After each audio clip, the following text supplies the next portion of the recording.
la joie de commencer une thématique que je ne pourrais pas terminer forcément, mais une thématique qu'on a eu à cœur avec Laurie sans s'en parler. Il va y avoir une série de messages avec ce thème « Comment affronter l'ennemi ?» Comment affronter l'ennemi? C'est vraiment important. Et le but de cette série, c'est que chacun d'entre nous, nous puissions avoir un mode d'emploi qui soit fiable, sécurisé, efficace pour combattre ce combat. Ça vous tente? Super. Alors, je continue. Alors, avant d'aller un peu plus dans les détails, je crois qu'il faut faire un avertissement. Il faut faire un avertissement sérieux à l'Église, à chacun d'entre vous, frères et sœurs. Cet avertissement, c'est que vous avez certainement vu comme moi qu'il y a beaucoup de confusion quand on parle de combat spirituel.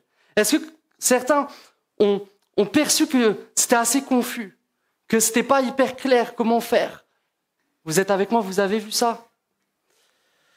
Et peut-être toi-même, tu as été influencé. Peut-être toi-même, tu as été pollué par des enseignements qui ne sont pas bibliques. Peut-être que tu as une conception erronée aujourd'hui de qu'est-ce que le combat spirituel et de comment y faire face. Et je veux vraiment t'amener à comprendre ça ce matin. Je voudrais te faire comprendre que le diable a deux stratégies. La première stratégie du diable, c'est de se faire oublier par les hommes en général, de faire croire qu'il n'existe pas. Et même dans l'Église, il veut nous faire croire qu'on peut avoir une foi sans jamais être confronté à lui, qu'il n'est pas là, qu'il n'y a que Dieu qui veut nous bénir et ça suffit. Et le problème, c'est que si les gens ne sont pas au courant, le diable, il peut faire son travail tranquille. Il peut faire son travail qui est dérober, égorger, détruire sans opposition. C'est sa première stratégie, se faire oublier. Mais lorsqu'il est démasqué, lorsqu'il y a des chrétiens qui se rendent compte, mais c'est vrai, j'ai tel problème et tel problème dans ma vie, j'ai telle opposition, mais c'est parce que c'est le diable qui veut ma peau. Alors qu'est-ce qu'il fait? Il a une parade. Il va essayer d'égarer les chrétiens dans des faux enseignements, dans des fausses doctrines, pour qu'ils soient inefficaces. Et quand vous allez parler avec les chrétiens, lorsque vous allez visiter les églises, lorsque vous allez sur YouTube, je veux vous dire que vous trouverez plein de faux enseignements sur le combat spirituel. Combien de gens prétendent avoir reçu des mystères cachés, des connaissances cachées sur le combat spirituel? Et tu vois sur YouTube, je sais pas, les 5 secrets pour combattre le combat spirituel. Combien de vidéos comme cela, combien d'enseignements comme cela? Et j'aimerais juste que tu réalises quelque chose ce matin. Et je veux dénoncer cette chose ce matin. C'est que, vous savez, l'occultisme, c'est le contraire de nous. Et l'occultisme, c'est enseigner des sagesses, des connaissances cachées. Et je veux vous mettre en garde sur ce que l'on peut trouver. Et vraiment, c'est très sérieux. Il y a des chrétiens qui tombent sans le savoir dans des choses occultes. Mais le combat spirituel, ce n'est pas des choses cachées que l'on doit apprendre. Combien de gens racontent des expériences tellement incroyables que nous, on tombe dans le panneau? C'est des expériences un peu, tu vois un film à Hollywood. Tous les matins, quand ils se réveillent, ils vont confronter 2-3 démons. Et puis après, ils s'endorment, et là, ils se réveillent dans leur sommeil, ils voient plein de trucs bizarres, etc. Ça peut exister, mais c'est pas ça, tous les jours, le combat spirituel. C'est pas des expériences à la Hollywood tous les jours, hein. Ce serait fatigant, hein. Même, la dernière fois, j'entendais un enseignant, il disait, vous connaissez tous ce passage, je m'endors en paix, et je me couche et je m'endors en paix. Vous connaissez ce passage? Et ben lui, il arrive, l'enseignant, c'est une petite vidéo, il dit, oui, en fait, si je me couche et que je m'endors en paix, c'est parce que je vais mener le combat pendant que je dors. Waouh! Waouh! Intéressant. Waouh! Et lui, il va te raconter plein d'histoires. Voilà, il dormait, là, il s'est réveillé. Plein d'histoires. C'est... Waouh! Quelle imagination. Combien de gens te proposent de te former, hein, de t'équiper à tous leurs secrets? Ils sont sympas, hein? Et vous verrez ça, c'est énorme. Vous pouvez lire les 100 premières pages de mon livre de comment vaincre Satan gratuitement. Et après, si vous payez, vous allez savoir la suite. C'est véridique, vous verrez sur YouTube, c'est véridique. Ils sont gentils, hein, mais bon, les sous, ça les intéresse. Je voudrais te dire 2 choses. Méfie-toi de ces gens. C'est très sérieux. Méfie-toi de ces gens. Jésus nous dit dans Matthieu, au chapitre 7, verset 15, « Gardez-vous des faux prophètes. Ils viennent à vous. » Comment ils viennent? En vêtements de brebis, hein. Mais au-dedans, ce sont des loups ravisseurs. Méfie-toi des gens que tu ne connais pas qui te veulent du bien. 2 Corinthiens 11, 13, 14. « Ces hommes-là sont de prétendus apôtres, des ouvriers trompeurs, déguisés en apôtres de Christ. Ce n'est pas étonnant, puisque Satan lui-même se déguise en ange de lumière. Il n'est donc pas étrange que ses serviteurs aussi se déguisent en serviteurs de la justice. » Il n'y a jamais écrit un warning. Attention, cette vidéo est d'un faux prophète, ne l'écoutez pas.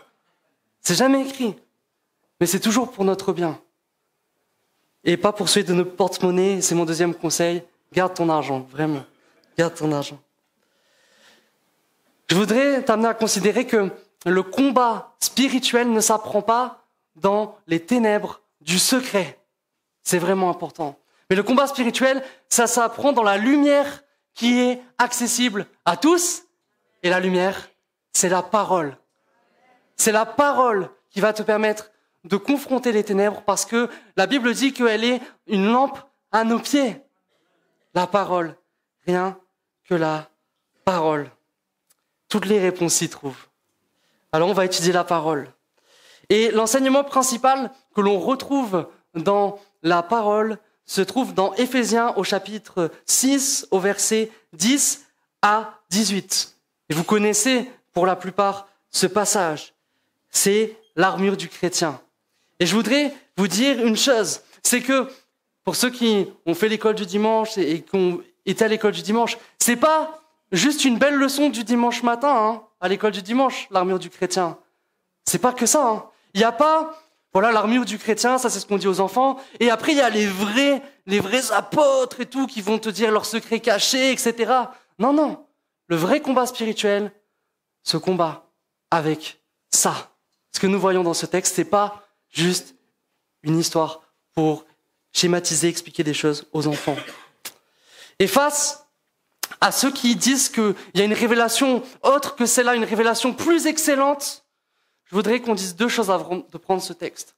La première chose, je voudrais vous parler de l'auteur de ce texte. Je voudrais vous parler de l'apôtre Paul. L'apôtre Paul, vous savez, c'est un expert de comment confronter les ténèbres. Et aujourd'hui, vous voyez plein de gens qui se présentent comme des experts. Mais l'apôtre Paul, il les coiffe tous au poteau. Il a une onction incomparable. Et ce que nous voyons dans Actes 26, 18, quand il est en train d'expliquer l'appel que Jésus lui a donné, Jésus lui a donné cet appel. « Je t'envoie leur ouvrir les yeux pour qu'ils passent des ténèbres à la lumière et de la puissance de Satan à Dieu. » Voilà le ministère de Paul. Et les fruits de son ministère, nous les voyons dans Actes chapitre 19, versets 11 à 12. Dieu faisait des miracles extraordinaires par les mains de Paul, au point qu'ils appliquaient sur les malades des linges ou des mouchoirs qui avaient touché son corps, et les maladies les quittaient, et les esprits malins sortaient. Je crois qu'il n'y a pas beaucoup de serviteurs qui ont eu une telle onction face aux puissances de ténèbres. La deuxième chose que je veux vous dire sur Éphésiens chapitre 6, pourquoi c'est si important, c'est qu'il est adressé à l'église d'Éphèse. Éphésiens, Éphèse, c'est facile à retenir. Hein. Mais Éphèse, c'est une église en première ligne. Comprenez ça, frères et sœurs. C'est une église en première ligne dans le combat spirituel. Pourquoi ? Parce que Éphèse, c'était la capitale de l'occultisme à cette époque. C'est très important de comprendre ça.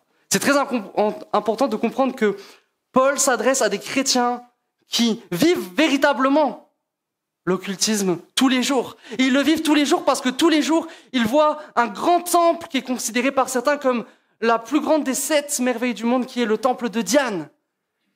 Ils voient ce grand temple tous les jours, un temple où il se fait des choses occultes. C'est très important de comprendre que les chrétiens d'Éphèse voient tous les jours qu'il se fait un grand commerce de la magie. Il faut comprendre ça. Il faut comprendre que à l'époque, il y avait des formules magiques qui étaient très connues et qui étaient répandues dans tout le monde gréco-romain. Et ces formules, ça s'appelait les Ephesia Grammata, les formules d'Éphèse. Tout le monde connaissait Éphèse pour ces formules magiques. Et dans Acte 19, nous voyons qu'en réponse à l'évangile, les Éphésiens vont brûler des livres magiques pour 50 000 pièces d'argent. Ça fait combien? Il y en a qui a la réponse? Et ça fait, d'après les commentateurs, entre 3 millions et 5 millions de dollars de livres. Est-ce que vous pouvez mesurer un peu l'ampleur de ce que ça doit vouloir, ce que ça fait en quantité? 3 millions, 5 millions de livres. C'est énorme. C'était Éphèse. Éphésiens, chapitre 6, versets 10 à 18, est sans conteste l'enseignement le plus pertinent que l'on puisse donner sur le combat spirituel. Amen. Alors j'avance parce que je parle beaucoup et on va lire. Enfin, mes frères et sœurs, fortifiez-vous dans le Seigneur et dans sa force toute puissante. Revêtez-vous de toutes les armes de Dieu afin de pouvoir tenir ferme contre les manœuvres du diable. En effet, ce n'est pas contre l'homme que nous avons à lutter, mais contre les puissances, contre les autorités, contre les souverains de ce monde de ténèbres, contre les esprits de mal dans les lieux célestes. C'est pourquoi prenez toutes les armes de Dieu afin de pouvoir résister dans le jour mauvais et tenir ferme après avoir tout surmonté. Tenez donc ferme, ayez autour de votre taille la vérité en guise de ceinture. Enfilez la cuirasse de la justice. Mettez comme chaussure à vos pieds le zèle pour annoncer l'évangile de paix. Prenez en toutes circonstances le bouclier de la foi avec lequel vous pourrez éteindre toutes les flèches enflammées du mal. Faites aussi bon accueil au casque du salut et à l'épée de l'esprit, c'est-à-dire la parole de Dieu. Faites en tout temps par l'esprit toutes sortes de prières et de supplications. Veillez à cela avec une entière persévérance et en priant pour tous les saints. Oui, il y a un combat spirituel, mais que faire face à ce combat spirituel qui nous dépasse? Nous devons seulement prendre toutes les armes de Dieu. Toutes les armes de Dieu. 7 armes de Dieu. La ceinture de la vérité, la cuirasse de la justice, les chaussures du zèle, le bouclier de la foi, le casque du salut, l'épée de l'esprit, et il faut y ajouter la prière par le Saint-Esprit. Et vous savez, 7, dans la Bible, c'est pas juste un chiffre qui fait beau, même si c'est beau, un 7. Mais 7, ça représente la plénitude de Dieu. Et ce que ça veut nous dire, c'est que symboliquement, tout y est. Tout y est. Et il y a une promesse pour ceux qui prennent toutes les armes de Dieu, sans délaisser aucune. Ils auront la capacité de tenir ferme contre les manœuvres du diable et pourront résister dans le jour mauvais et tenir ferme après avoir tout surmonté. Et ce matin, moi je suis dans la joie. Ce matin, je suis dans la joie parce que nous avons une assurance. Nous avons l'assurance que oui, il y a un combat, mais peu importe la dureté de ce combat. Si nous prenons toutes les armes de Dieu, alors la victoire est assurée. Amen. La victoire est assurée pour nous. Alors, nous allons voir ce matin seulement la ceinture de la vérité, parce que sinon il faudrait prêcher 10 heures peut-être, et vous n'allez pas tenir, et moi non plus. Qu'est-ce que la ceinture de la vérité? C'est une bonne question quand même. Mais avant, je voudrais qu'on puisse voir ensemble, mais pourquoi une ceinture? Pourquoi une ceinture? Et j'aimerais que tu puisses comprendre que, au travers de l'enseignement de Paul, dans ce passage, il y a un parallèle avec l'armure d'un soldat romain, en fait. Et il est en train de comparer l'équipement du chrétien avec l'équipement d'un soldat romain. Et qu'est-ce que faisait un soldat romain lorsqu'il devait combattre? Il faut savoir qu'avant, on s'habillait pas comme aujourd'hui. Hein. Okay, et vous allez voir qu'avant, on portait des tuniques. Et là, je porte pas de tunique aujourd'hui. Mais le problème des tuniques, pour ceux qui en portent à leurs heures perdues, c'est qu'on ne peut pas trop courir, etc. Quand tu as de la tunique là, on est d'accord que c'est pas évident. Hein, c'est pas évident. Et donc, du coup, qu'est-ce qu'on faisait? On devait relever notre tunique. Mais tu seras d'accord pour dire que si les soldats romains devaient combattre en tenant leur tunique comme ça, ce serait compliqué. Hein, alors, ils serraient la tunique avec une ceinture, en fait.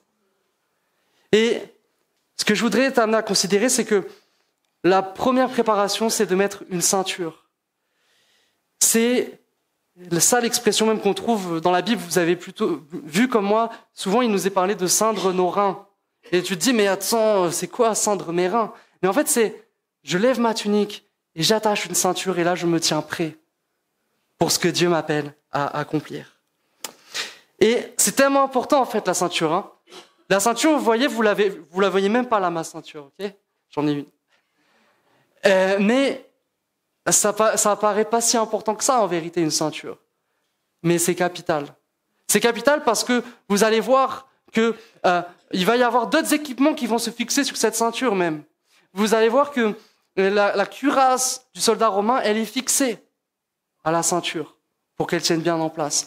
Vous allez voir que l'épée qui est dans son fourreau, elle est fixée à la ceinture. La ceinture, c'est important en fait. C'est pas le plus clinquant, hein, plus visible, mais c'est important. Pour le chrétien, la ceinture dont il est question, c'est la ceinture de vérité. Et j'aimerais que tu sois frappé comme moi par ce contraste. Nous avons un ennemi qui s'appelle le père du mensonge. Mais la préparation du chrétien, la première étape du chrétien pour l'affronter, c'est la ceinture de la vérité. Tellement un contraste fort. Tellement. Et je voudrais vous parler de deux aspects de la vérité. Rapidement, le premier aspect qui ne va pas nous arrêter longtemps, mais le premier aspect, c'est que dans le combat spirituel, il faut être vrai avec Dieu, il faut être vrai avec les autres. C'est vraiment important. Je voudrais te dire que Satan n'est jamais aussi fort que quand tu es enfermé dans ton péché. Satan n'est jamais aussi fort que quand tu caches ton péché aux autres, que tu ne veux pas qu'ils le voient, que tu es prêt à mentir pour faire croire que tu n'es pas dans cette situation de péché. C'est tellement important, la vérité. Pourquoi c'est tellement important, la vérité? Parce que des chrétiens ont abandonné la foi parce qu'ils n'ont jamais dit la vérité. Des chrétiens se sont battus seuls pendant des années et se sont sentis tellement submergés qu'à un moment donné, ils claquent la porte. Vous savez pourquoi? Moi, non. Mais un jour, on sait que, voilà, ils avaient des attirances et ils ne savaient pas quoi faire avec. Ils avaient l'impression que peut-être c'était tabou d'en parler et ils n'en ont pas parlé. Et je voudrais te dire qu'il y a une puissance quand tu vas confesser tes fautes à ton frère, ta sœur. Confessez vos péchés les uns aux autres, Jacques 5,16. Priez les uns pour les autres afin que vous soyez guéris. Et si tu vis dans le péché aujourd'hui, ne cache pas. Mais va voir un pasteur, va voir Laurie, va voir un ancien, va voir un frère, une sœur mature dans la foi et parle-lui-en. Et tu porteras un grand coup à Satan. J'espère que vous allez le faire pour Satan. Le deuxième aspect, et c'est cet aspect qui m'intéresse ce matin particulièrement, c'est de vous parler de la vérité en tant que parole de Dieu. Dans Jean 17, Jésus dit « Sanctifie-les par ta vérité, ta parole est la vérité ». Et je voudrais t'amener à considérer que face au combat spirituel, nous devons être fermement attachés à la parole de Dieu. Je voudrais te dire que nous devons connaître, nous devons aimer, nous devons chérir la saine doctrine pour faire face.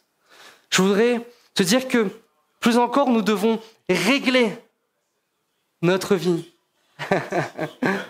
Voilà, comme ça, vous l'avez en 2 fois. C'est important, la saine doctrine. Vous l'avez en 2 fois. Mais c'est important d'aimer la saine doctrine. C'est important, pas simplement de la connaître, mais c'est important de régler toute ta vie. Non pas en fonction de tes opinions, non pas en fonction de la dernière mode dans le monde évangélique, mais de régler ta vie en fonction de la parole, de t'appliquer à mettre en pratique la parole. Que la parole soit comme cette ceinture qui va encercler toutes les sphères de ta vie. Et quand on parle de tout ça, on parle de demeurer dans la parole, en fait. Et demeurer dans la parole, c'est la clé de la victoire sur le diable. Et c'est vraiment important ce que je vous dis. Demeurer dans la parole est la clé de la victoire sur le diable. C'est le préalable. 1 Jean, chapitre 2, verset 14 dit « Je vous ai écrit, jeunes gens, parce que vous êtes forts et que la parole de Dieu demeure en vous et que vous avez vaincu le malin. » Vous êtes forts, mais vous n'êtes pas forts juste parce que vous avez fait la muscu, mais parce que la parole de Dieu demeure en vous. Alors, vous avez vaincu le malin. Et la vérité, c'est que la plupart des pièges de Satan peuvent être déjoués quand on connaît la parole, quand on est attaché à la parole. C'est la vérité. Et Osée, chapitre 4, verset 6 dit « Mon peuple est détruit parce qu'il lui manque la connaissance de la parole. » Quand on ne connaît pas la parole, on fait n'importe quoi. On est perdu, en fait. Et il y a des gens qui sont d'emblée perdants. Personne n'aime être d'emblée perdant, non? Mais la vérité, c'est que si tu ne prends jamais au sérieux l'appel à demeurer dans la parole, tu es d'emblée perdant. Parce que le diable est infiniment puissant, pas infiniment, mais il est très puissant, si tu connais rien. Est-ce que tu lis la parole de Dieu tous les jours? Des fois, il y a des sondages, ça fait peur, hein. Il y a 1 personne sur 10 qui lit la parole au moins 1 fois par semaine, des fois, je vois. Dans les chrétiens, on voit des trucs comme ça, c'est peut-être pas exact, mais en tout cas, les sondages font peur. Est-ce que tu médites la parole de Dieu? Est-ce que tu réfléchis à comment tu vas la mettre en pratique? Il ne faut pas être léger avec la parole. Tu ne peux pas te contenter de bonnes prédications. Tu ne peux pas te contenter de te confier en l'homme, finalement. L'homme qui fait des erreurs parfois dans sa prédication. Et je fais des erreurs. On fait tous des erreurs dans la prédication. Tu dois avoir ta relation personnelle à la parole. Tu peux pas te nourrir simplement de juste du verset du jour. Hein. C'est pratique d'avoir le verset du jour. Hein, voilà, top Bible aujourd'hui. Mais c'est pas ça, demeurer dans la parole. Et les épreuves seront bien trop grandes pour que tu puisses lutter à coups de verset du jour. Hein. Plus que jamais, nous devons nous enraciner dans la parole. Parce que l'ennemi frappe fort sur la vérité. Et notre société est en train de vivre cela. Tout ce qui est la vérité, eh bien, l'ennemi frappe encore et encore. Maintenant, je voudrais voir la vérité sur la délivrance du chrétien vis-à-vis des ténèbres. Et ça, c'est vraiment important. C'est un point un peu plus précis. Que dit la Bible sur la vérité de la délivrance du chrétien vis-à-vis des ténèbres? Et la vérité, c'est qu'il y a beaucoup d'opinions. Chacun dit parfois un peu la sienne et on discute sur est-ce qu'on est vraiment libre, pas vraiment libre. Et des fois, j'entends des choses qui me font bizarre.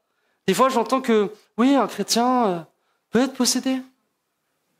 D'accord, donc il est chrétien, mais il est aussi avec le diable, ok, il est un peu entre les deux, bon. Des fois, j'entends qu'un chrétien, il a des liens démoniaques, il n'arrive pas à se débarrasser et tout. Et on se demandait si Jésus peut faire quelque chose pour lui, quoi, parce que ça fait des années et il s'en sort pas. Et je voudrais voir qu'est-ce que dit la parole, plus que les opinions. 3 textes nous démontrent que nous sommes plus que vainqueurs sur les ténèbres. Et vraiment, c'est vraiment important que tu réalises. T'es pas un peu vainqueur, entre deux, on ne sait pas. T'es pas simplement vainqueur, mais tu es plus que vainqueur sur les ténèbres. 3 textes. 1 Jean, chapitre 3, versets 8 à 10. Celui qui pratique le péché est du diable, car le diable pêche dès le commencement. Or, c'est pour détruire les œuvres du diable que le Fils de Dieu est apparu. Quiconque est né de Dieu ne pratique pas le péché, parce que la semence de Dieu demeure en lui, et il ne peut pas pécher parce qu'il est né de Dieu. C'est à cela que l'on reconnaît les enfants de Dieu et les enfants du diable. Celui qui ne pratique pas la justice n'est pas de Dieu, tout comme celui qui n'aime pas son frère. Et déjà, voilà, ça a pu ébranler parfois certaines personnes, mais la vérité c'est que le péché qui nous semble bien, le péché qui nous semble être l'émancipation de règles un peu pénibles, le péché est un lien sur ta vie. Le péché est un lien qui va te relier au diable, parce que lui, il pêche depuis toujours en fait. Et la réalité de ce texte, c'est que Jésus-Christ est venu pour nous libérer de l'emprise du péché. Et automatiquement, s'il nous libère de l'emprise du péché, il nous libère de l'emprise du malin. C'est automatique. Et ce texte ne dit pas qu'il ne t'arrivera plus jamais de péché. Mais ce texte parle d'un changement de nature en toi. Il parle du fait que, auparavant, tu n'étais pas capable de dire non au péché. Et tu avais vraiment des liens, c'était réel. Mais que Jésus est intervenu et qu'il t'a libéré. Et que Jésus t'a donné la capacité de dire non au péché. C'est vraiment important ce que la Bible dit. Tu es libre de dire non au péché si tu es avec Dieu. Si tu es né de Dieu, si tu es passé par la nouvelle naissance, tu es capable de dire non. Et c'est pourquoi Colossiens 1, chapitre 12 à 14 dit ça. Rendez grâce à Dieu qui vous a rendu capable. Donc ça veut dire avant qu'on était incapable à cause du péché, d'avoir part à l'héritage des saints dans la lumière. Qui nous a délivrés de la puissance des ténèbres. Il nous a transportés dans le royaume du Fils de son amour, en qui nous avons la rédemption et la rémission des péchés. D'autres traductions disent que nous avons été arrachés des ténèbres. C'est fort arraché, hein? C'est pas on fait des petits guilis, hein, aux ténèbres. Dieu est arrivé par sa main puissante et il a arraché. Et il l'a pas dit, bon, je sais pas qu'est-ce que j'en fais, je le tiens là et je le mets un peu peut-être avec moi, un peu je le remets dans les ténèbres. Non, il t'a pris et il t'a mis ailleurs, il t'a planté dans le royaume de son Fils, de sa lumière, de sa justice. Et c'est ça l'œuvre qu'il a faite. C'est radical. À la croix, tu as été pleinement libéré. Il n'y a pas d'entre-deux. Et ne laisse personne, toi qui es né de nouveau, ne laisse personne dire le contraire.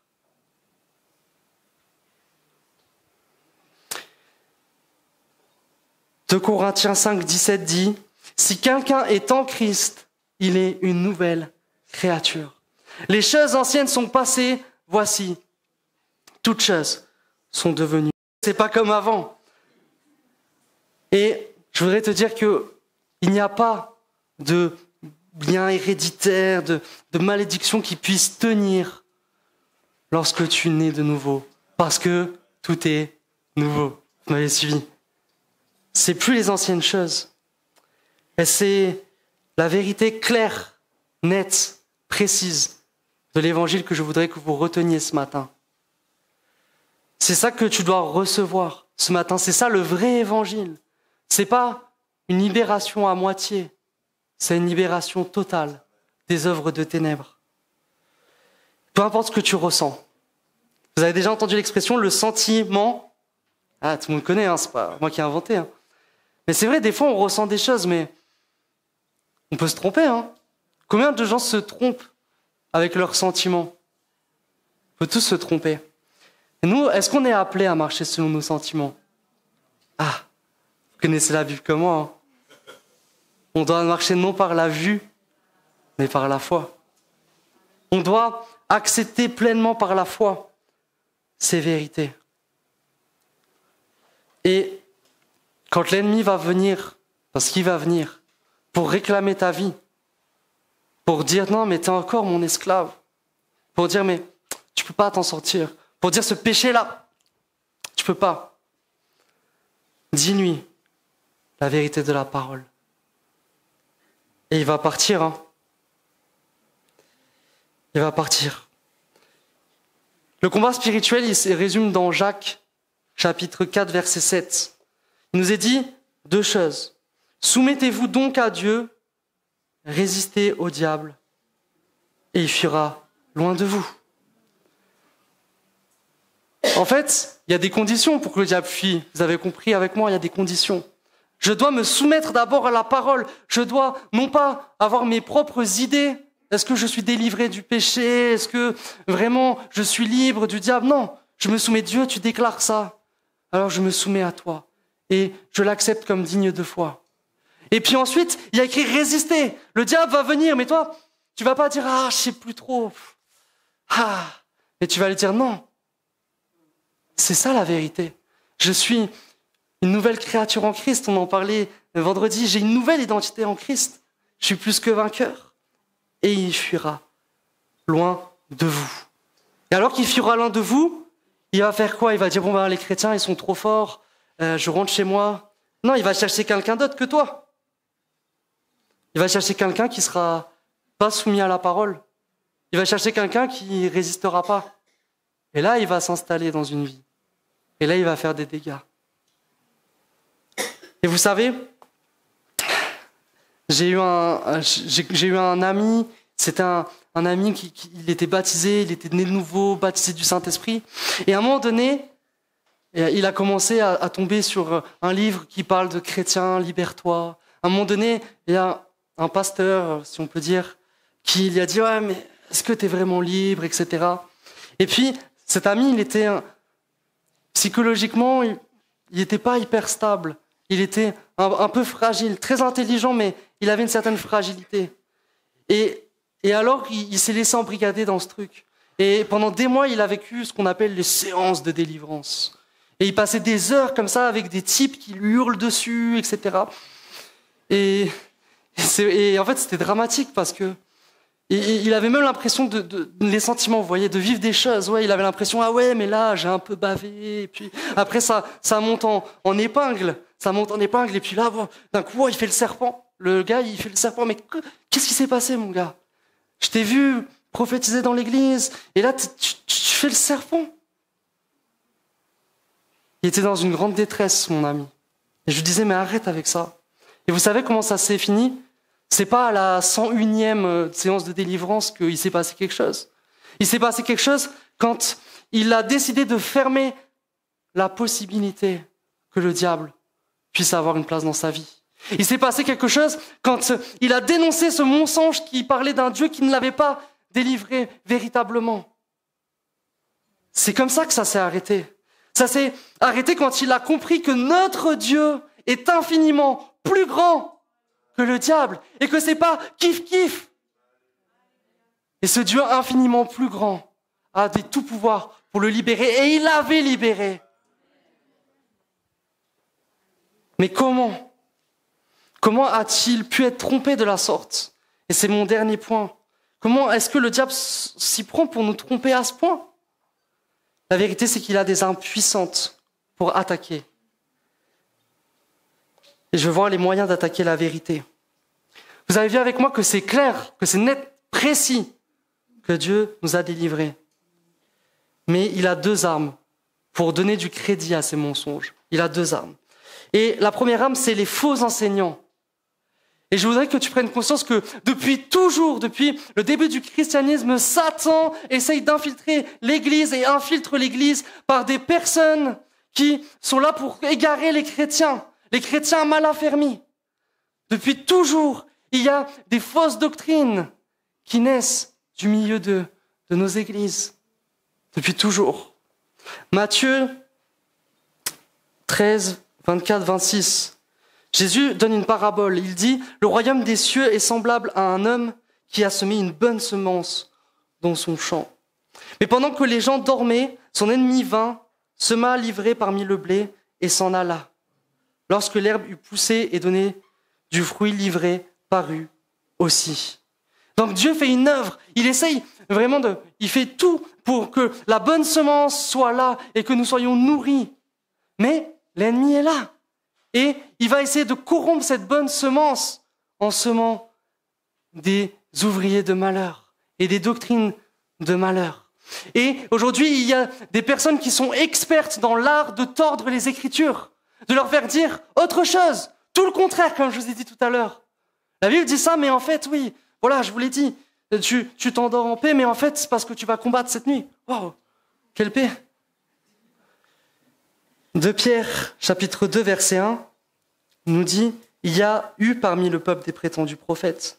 De même, il y aura parmi vous des prétendus enseignants. Ils introduiront sournoisement des doctrines qui conduisent à la perdition, allant jusqu'à renier le maître qui les a rachetés. Ils attireront ainsi sur une ruine soudaine. Beaucoup les suivront dans leur immoralité, et la voix de la vérité sera calomniée à cause d'eux, dans leur soif de posséder. Ils vous exploiteront avec des paroles trompeuses. Ils veulent vos sous. Mais leur condamnation menace depuis longtemps, et leur ruine ne tardera pas. » Et j'essaie de ne pas être trop long, je suis désolé, tenez encore un petit peu s'il vous plaît.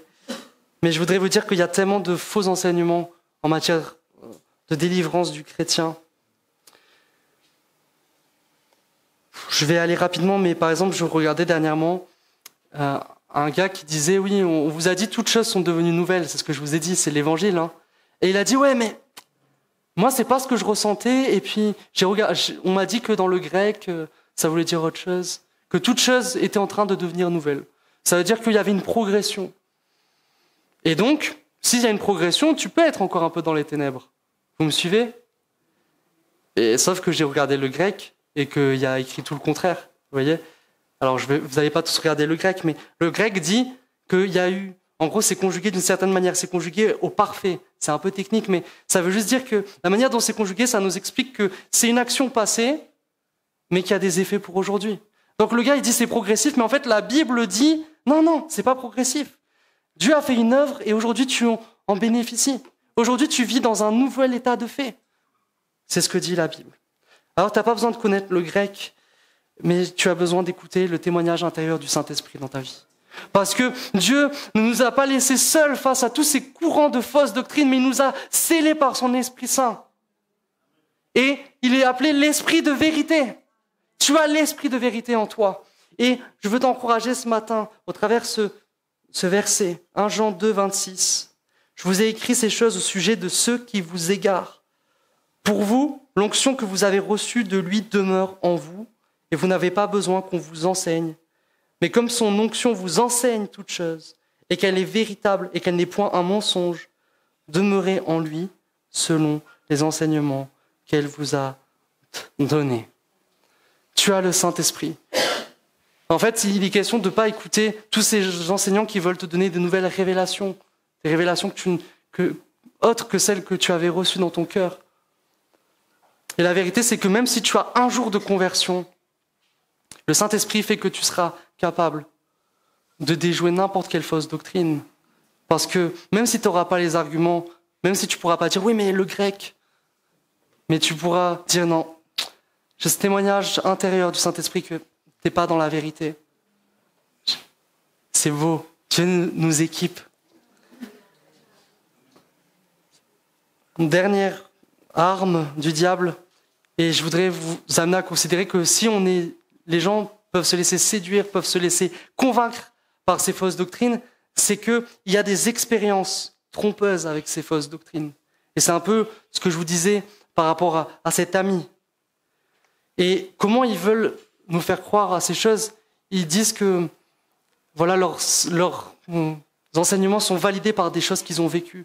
Ils vont dire « ouais, mais voilà, moi je suis arrivé dans une église, les gens pensaient qu'ils étaient chrétiens, et puis telle personne, ça faisait 15 ans qu'elle venait à l'église, je suis arrivé, et puis moi j'avais compris les choses et je les délivrais. » Et il y a toujours quelque part ce témoignage de autre chose que la Bible qui s'est passé. Et toi tu dis « ah oui, la Bible dit ça, mais toi tu as vu ça. » Et toi, tu y crois. Mais Jésus nous met en garde sur l'importance que nous donnons aux signes et aux prodiges. Matthieu 24, 24, il s'élèvera de faux Christ et de faux prophètes. Ils feront de grands prodiges et des miracles au point de séduire, s'il était possible, même les élus. Fais attention. C'est pas parce que tu as l'impression que ta vie, parfois, elle est fade, peut-être ta vie d'église, tu la trouves fade. Fais attention. Ne va pas courir à droite et à gauche pour vivre plus. Ne va pas n'importe où pour vivre plus parce que oui, là-bas, il y a des signes, il y a des prodiges et on a entendu des choses folles. Frères et sœurs, on a entendu des églises soi-disant miraculeusement avec des paillettes d'or qui tombent sur l'assemblée. Des gens, qu'est-ce que c'est ? Qu'est-ce que c'est ? Non, nous ne devons pas faire du surnaturel un moyen de valider automatiquement les doctrines et les ministères. Nous ne devons pas faire, je répète, c'est vraiment important, nous ne devons pas faire du surnaturel un moyen de valider automatiquement toute doctrine et tout ministère. Vraiment important. Nous devons éprouver les esprits. Nous devons éprouver chaque expérience à la lumière de la parole. Et je vais conclure juste sur ce point précis. On vous parle, voilà, qu'un chrétien était possédé et tout, et vous dites, oui, mais la Bible dit ça, et on va te répondre, et ça m'est arrivé. Oui, mais moi, j'ai vécu autre chose, etc. Et ils disent, bah voilà, moi, je ne prétends pas tenir un nouvel enseignement, mais c'est ce que j'ai vécu, c'est ce que j'ai vu. Il y a des questions à se poser. Est-ce que ces personnes étaient vraiment nées de nouveau ? Si elles n'étaient pas nées de nouveau, elles peuvent avoir des liens. Est-ce que ces personnes avaient fait naufrage dans la foi ? Est-ce qu'elles s'étaient éloignées de Dieu pendant longtemps ? Est-ce qu'elles venaient juste de se repentir ? Parce que si elles n'étaient plus avec le Seigneur, c'est normal, vous voyez ? Et est-ce que ces manifestations bizarres, est-ce que c'était pas juste finalement de l'émotion, un trop-plein d'émotions ? Est-ce que ces manifestations bizarres, c'était pas simplement psychologique ? Ça existe, hein ? Même les troubles psychologiques, c'est pas forcément démoniaque. Et la vérité, c'est que si tu creuses ces questions, tu te rendras compte qu'on ne peut pas prendre la parole de Dieu à défaut. On ne peut pas. Ne nous laissons pas ébranler dans nos convictions bibliques par une expérience quelconque. Amen. Alors je conclus. Je conclus avec plusieurs lectures. 1 Timothée 4, verset 1. L'Esprit dit expressément que dans les derniers temps, quelques-uns abandonneront la foi pour s'attacher à des esprits séducteurs et à des doctrines de démons, par l'hypocrisie de faux docteurs portant la marque de la flétrissure dans leur propre conscience. 2 Timothée 4, verset 3. Car il viendra un temps où les hommes ne supporteront pas la saine doctrine, mais, ayant la démangeaison d'entendre des choses agréables, ils se donneront une foule de docteurs, selon leurs propres désirs, détourneront l'oreille de la vérité et se tourneront vers des fables. Et je voudrais vous dire en conclusion que, alors que le combat spirituel s'intensifie parce que le temps de Satan est court, parce que Jésus revient, parce que son jugement arrive, il est normal que la vérité de la parole soit de plus en plus attaquée. Parce que son but, c'est de nous rendre inefficaces. Son but, c'est que nous soyons désarmés. Et je pense que des fois, il doit bien rigoler. Parce qu'il dit, mais voilà, on lui a fait croire lui, et puis il voit des gens qui font des trucs trop bizarres et qui servent à rien. Mais nous, on ne veut pas faire rigoler le diable. Hein. Nous, on veut le faire fuir. Et je voudrais t'amener à considérer qu'au travers de cet ordre de mettre la vérité pour ceinture, il y a en fait cette notion d'engagement. Et j'aimerais que ce matin encore, et je sais que c'est ce que vous voulez faire, mais ce matin encore, j'aimerais que nous puissions nous engager pour la vérité de la parole, comme une ceinture. J'aimerais que nous puissions nous engager pour l'évangile que nous avons reçu des apôtres, l'évangile que nous avons reçu de nos anciens dans la foi qui nous ont précédés, et pas toutes sortes de choses. Et je veux conclure avec ce texte en vous disant on ne joue pas avec l'erreur. Galates 1, chapitre 6, verset 9. Je m'étonne que vous vous détourniez si vite de celui qui vous a appelé par la grâce de Christ pour passer à un autre évangile. Ce n'est pas qu'il y a un autre évangile, mais il y a des gens qui vous troublent et qui veulent déformer l'évangile de Christ. Mais si quelqu'un, même nous, ou même un ange venu du ciel, et entre parenthèses, combien de révélations sont venues d'anges soi-disant ? Si quelqu'un, même nous-mêmes ou un ange venu du ciel, vous annonçait un évangile différent de celui que nous avons prêché, qu'il soit anathème, Mais en fait, ça veut dire, et dans notre traduction, ça veut dire qu'il soit maudit. Nous l'avons déjà dit, je le répète maintenant. Si quelqu'un vous annonce un autre évangile que celui que vous avez reçu, qu'il soit maudit. On ne veut pas maudire les gens, on veut les bénir. Mais la vérité, c'est que c'est trop grave de corrompre l'évangile. Et c'est trop grave de faire croire aux gens des choses qui ne sont pas.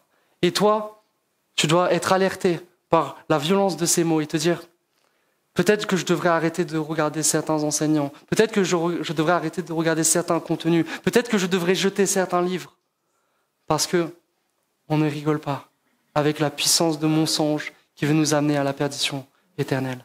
Alors on va prier, frères et sœurs, si vous le voulez bien. On va courber nos fronts un instant. Et on va prier, on va s'engager pour la vérité, pour ceux qui le veulent. Notre Dieu, merci parce que tu nous as pas laissés démunis dans un combat qui pourrait nous dépasser sur bien des aspects. Mais tu nous as donné la vérité. Et ce matin, Seigneur, nous voulons accueillir la vérité, nous voulons la recevoir avec toute notre force, avec tout notre cœur, avec toute notre pensée. Ce matin, nous voulons attacher la vérité de ta parole à nous comme une ceinture. Ce matin, nous voulons encercler toutes les sphères de nos vies par la vérité de ta parole.